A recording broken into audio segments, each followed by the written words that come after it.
2026 में क्या आपको बैंकिंग जॉब ज्वाइन करना चाहिए या नहीं, उसके बारे में हम लोग इस वीडियो में डिटेल में बात करेंगे। हर कोई कहता है कि बैंकिंग जॉब मतलब सिक्योर लाइफ है, लाइफ सेट है, क्योंकि आप ब्रांच में रहते हो, आप एसी ऑफिस में रहते हो। लेकिन क्या होगा अगर मैं ये कहूँ कि बैंकिंग जॉब 2026 में कंप्लीटली डिफरेंट है उससे, जैसा कि आप सोचते हो। अब कुछ लोग बैंकिंग जॉब में बहुत ही अच्छा करियर बना लेते हैं और साथ ही वो बहुत ज्यादा पैसे भी अर्न करते हैं, लेकिन वही दूसरी तरफ लोग 6 महीने में क्विट भी कर देते हैं, 3 महीने 6 महीने में ही छोड़ देते हैं जॉब को। तो अब सवाल ये है कि आप क्या करने वाले हो। तो इस वीडियो में मैं आपको बैंकिंग जॉब की सैलरी के बारे में बताऊंगा, कितना प्रेशर होता है, कैसा आपका टारगेट रहता है, क्या आपको ज्वाइन करना चाहिए या नहीं। एंड 2026 में अगर आप बैंकिंग जॉब को ज्वाइन करते हो तो फिर आपका कैरियर ग्रोथ कैसा रहता है। एंड आखिर में हम लोग ये बात करेंगे कि किसे बैंकिंग जॉब को ज्वाइन करना चाहिए और किसे अवॉइड करना चाहिए। बैंकिंग जॉब की एक्सपेक्टेशंस एंड अगर रियलिटी की बात करें तो मोस्ट ऑफ द पीपल ऐसा सोचते हैं कि बैंकिंग जॉब मतलब AC office, desk job, formal clothes and respected job, एक हाई पेइंग सैलरी, एक फिक्स सैलरी। लेकिन रियलिटी की अगर बात करें तो ये थोड़ा सा अलग है। एक private banking job is basically sales plus customer service plus relationship management. For example अगर आप बैंक को ज्वाइन करते हो एज अ रिलेशनशिप मैनेजर या फिर as a sales officer,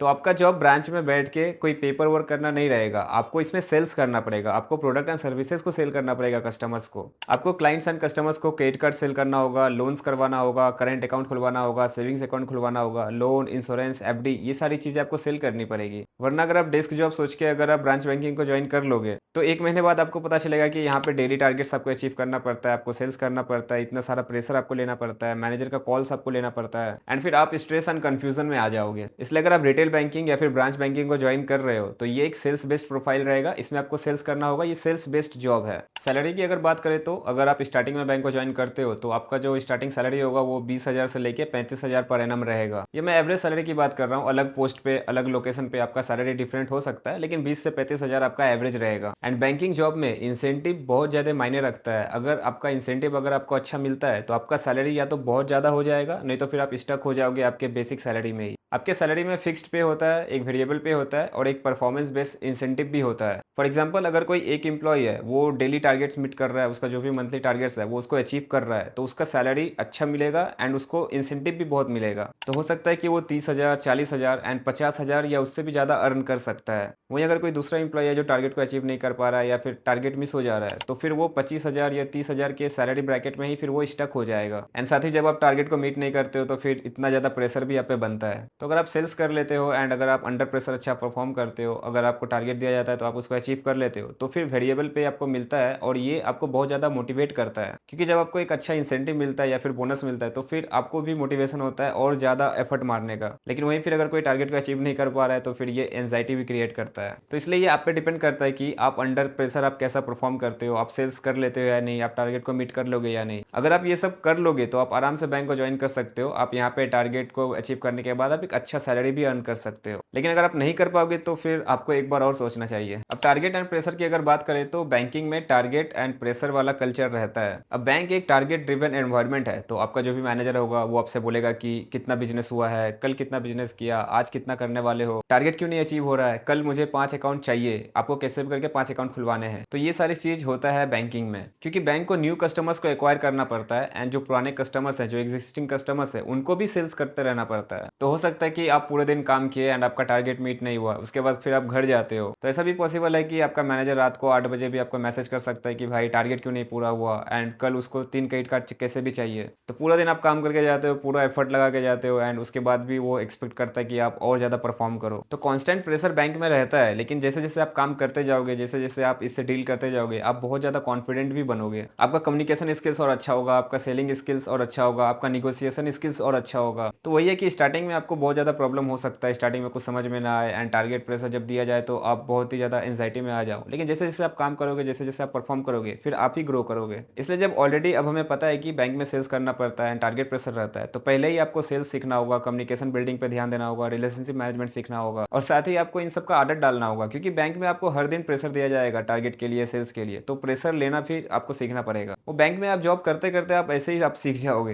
and सबसे इंपॉर्टेंट चीज, कभी भी आपके मैनेजर का बात, आपके कस्टमर्स का बात या फिर कोई भी रिजेक्शन आपको मिलता है उसको आपको दिल पे नहीं लेना है। उसको कभी भी आप अगर खुद से एसोसिएट कर दोगे तो फिर ये बहुत ज़्यादा प्रॉब्लम क्रिएट करेगा। रिजेक्शन को बस as a part of your job समझो। आपकी जॉब है, आप किसी क्लाइंट से डील करने जा रहे हो तो वो लोग रिजेक्ट कर रहा है, वो आपको मुंह पे मना कर दे रहा है, फ़ोन काट दे रहा है, दैट इज़ कम्प्लीटली ओके। ऐसा होगा, ऐसे बहुत सारे क्लाइंट आपको मिलेंगे, बहुत सारे कस्टमर्स मिलेंगे, आपका मैनेजर से भी आपका बहुत प्रॉब्लम हो सकता है। लेकिन at the end this is a part of your job, यही आपकी रोल्स एंड रिस्पॉन्सिबिलिटीज़ है, तो आपको इसे टैकल करना होगा। डोंट टेक एनी रिजेक्शन और एनी कमेंट पर्सनली। आपको एक रिजेक्शन मिलता है, आप फिर दूसरे पे ट्राई करो, दूसरे से मिलता है तीसरे, चौथे, पांचवे, ऐसे आप ट्राई करते करते फिर आप सीख जाओगे। फिर आपको रिजेक्शन भी कम मिलेगा एंड आपको पता भी रहेगा कि किस कस्टमर्स को आपको पिच करना है। तो ऐसे काम करते करते ही आप सीखोगे बैंकिंग में। नेक्स्ट, अगर कैरियर ग्रोथ की बात करें कि अगर आप 2026 में बैंकिंग को ज्वाइन करते हो तो कैसा आपका कैरियर ग्रोथ रहेगा। अब कैरियर ग्रोथ या फिर आपका प्रमोशन बहुत ही इंटरेस्टिंग पार्ट है बैंकिंग जॉब में, क्योंकि या तो आपको बहुत जल्दी बहुत फास्ट प्रमोशन मिलेगा या फिर आप फिर स्टक हो जाओगे एक ही रोल में। फॉर एग्जाम्पल, जैसे कि मैंने आपको बताया था कि अगर कोई इंप्लॉय है, वो टारगेट को अचीव करता है, अच्छा परफॉर्म कर रहा है, तो फिर उसका 1 से 2 साल में भी अच्छा प्रमोशन हो सकता है।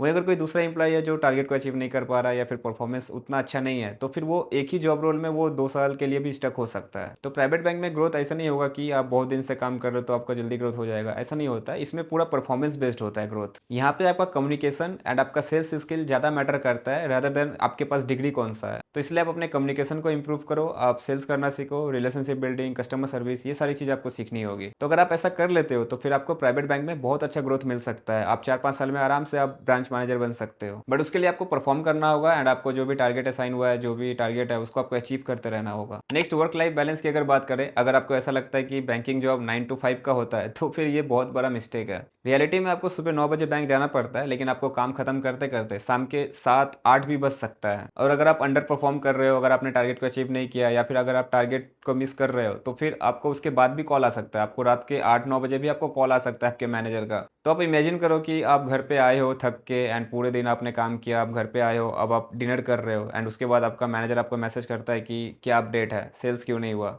तो ये एक मेंटल पीस थोड़ा खराब करता है एंड फिर आपको एंजाइटी भी हो सकता है, क्योंकि जब भी वर्क लाइफ आपके पर्सनल लाइफ में घुसता है तो फिर आपको स्ट्रेस होता है। लेकिन वही कुछ पीपल है जो अच्छा से टाइम मैनेजमेंट करता है, सब कुछ टाइमली करता है and personal life and professional life को जितना हो सके अलग रखता है एंड टारगेट के बारे में इतना ज़्यादा रात में वो ओवर थिंक नहीं करता है। वो अगले सुबह जाता है, फिर अच्छे से परफॉर्म करता है एंड जो भी उसका टारगेट है सब कुछ अचीव करता है। अगर आप ऐसे कर लेते हो तो फिर ये तो सबसे अच्छा है। तो अब बात करते हैं कि किसे बैंकिंग जॉब को ज्वाइन करना चाहिए और किसे बैंकिंग जॉब को नहीं ज्वाइन करना चाहिए। अगर आपको लोगों से बात करना ही पसंद नहीं है या फिर आपको सेल्स करना पसंद नहीं है या फिर रिजेक्शन लेने के लिए आप अभी रेडी नहीं हो या फिर अगर आपको चिल जॉब चाहिए, एक फिक्स रूटीन चाहिए या फिर आपको लो प्रेशर चाहिए, तो फिर आपको बैंकिंग जॉब नहीं ज्वाइन करना चाहिए। क्योंकि ये सारे अगर रीजंस रहेंगे एंड उसके बाद अगर आप सेल्स प्रोफाइल में जाते हो तो फिर आपको प्रॉब्लम हो सकती है। अब बात करते हैं कि किसे बैंकिंग जॉब को ज्वाइन करना चाहिए। अगर आपको सेल्स सीखना है, भले ही आपको अभी सेल्स नहीं आता है एंड आपको पता है कि बैंकिंग में सेल्स करना पड़ेगा, तो अगर आप सेल्स सीखना चाहते हो या फिर सेल्स कर लेते हो तो फिर आप बैंकिंग को ज्वाइन कीजिए। आपको अगर फास्ट करियर ग्रोथ चाहिए, अगर आप फुल्ली कॉन्फिडेंट हो कि मैं आराम से सेल कर लूंगा, टारगेट मीट कर लूंगा, तो फिर आप बैंक को ज्वाइन कर सकते हो। आपको अगर अपनी कम्युनिकेशन स्किल्स को इंप्रूव करना है या फिर आपको और भी ज्यादा कॉन्फिडेंस गेन करना है, लोगों से कैसे बात करें, उनके बीच कैसे कॉन्फिडेंट रहे, आप अगर कॉर्पोरेट एक्सपोजर चाहते हो तो फिर आप बैंकिंग को ज्वाइन कर सकते हो। क्योंकि बैंकिंग जॉब में आप अपने कंफर्ट जोन से बाहर आते हो एंड फिर आप अपने लिमिट को भी पुश करते हो। फॉर एग्जाम्पल, अगर कोई साई पर्सन है जो उतना ज्यादा कॉन्फिडेंट नहीं रहता है लोगों से बात करने में, लेकिन वो खुद को इंप्रूव करना चाहता है एंड बहुत ज्यादा कॉन्फिडेंस होना चाहता है, तो अगर वो बैंकिंग जॉब को ज्वाइन करता है तो वहाँ पे फोर्स किया जाता है डेली बात करने के लिए, डेली आपको सेल्स करना पड़ता है, कस्टमर से बात करना पड़ता है। तो फिर आप 3 से 6 महीने में बहुत ज़्यादा कॉन्फिडेंट हो जाते हो, आप अच्छे से बात करना सीख जाते हो, सेल्स करना भी सीख जाते हो। इसलिए अगर आपको अपने कंफर्ट जोन को आपको पुश करना है, आपको लिमिट आपका पुश करना है, आपको सीखना है सेल्स कैसे किया जाता है, कैसे कॉन्फिडेंस रहना है, कैसे कॉन्फिडेंटली बात करना है, तो फिर आप बैंकिंग जॉब को ज्वाइन कर सकते हो। बैंकिंग जॉब को ज्वाइन करने से पहले कुछ मिस्टेक्स है जो आपको नहीं करने हैं। जैसे कि सेल्स प्रोफाइल है तो आप बिना अंडरस्टैंडिंग के आप ज्वाइन कर लेते हो। आपको ऐसा लगता है कि प्राइवेट बैंकिंग जॉब भी गवर्नमेंट टाइप जॉब रहता है, तो ये सारे मिस्टेक्स है जो आपको अवॉइड करने हैं, जैसे कि नॉट लर्निंग न्यू स्किल्स या फिर quitting too early due to pressure. आप बहुत जल्दी ये डिसाइड कर लेते हो कि आपको बैंक जॉब छोड़ना है, क्योंकि डिस्कम्फर्ट हम लोग पसंद नहीं करते हैं। लेकिन इससे फिर आप ग्रोथ अपॉर्चुनिटीज को भी मिस कर देते हो, क्योंकि फिर आप बहुत कुछ सीखोगे। अगर आप जैसे जैसे टाइम स्पेंड करोगे बैंक में, वैसे ही आप बहुत सारी चीजें सीखोगे। क्योंकि अभी देखो, कुछ है जो बैंक को एज अ फ्रेशर ज्वाइन करते हैं, उसके बाद फिर वो 5 साल 10 साल 15 साल काम कर रहा है, ब्रांच मैनेजर बन गए हैं। तो जितना ज्यादा आप टाइम दोगे, जितना ज्यादा आप स्किल सीखोगे, उतना ही बेटर ये आपका आपका ग्रोथ अपॉर्चुनिटीज़ देगा। और बैंकिंग जॉब में एक अच्छा चीज़ होता है कि बैंकिंग एक सेक्टर है, तो अगर आप इस बैंक में 2-3 साल काम कर लेते हो तो फिर आप सैलरी ग्रोथ के लिए आप दूसरे बैंक को स्विच कर सकते हो, फिर वहाँ पे आपको हायर सैलरी मिल सकता है। तो ये सारी चीज़ें हैं, लेकिन आपको कुछ सवाल पहले आपको खुद से पूछना होगा बैंकिंग जॉब को ज्वाइन करने से पहले। जैसे कि क्या आप डेली सेल्स टारगेट को हैंडल कर सकते हो? क्या आप रिजेक्शन को हैंडल कर सकते हो? आपको फास्ट ग्रोथ चाहिए या फिर आपको स्टेबिलिटी चाहिए? क्या आप चाहते हो कि आप सेल्स स्किल को सीखो?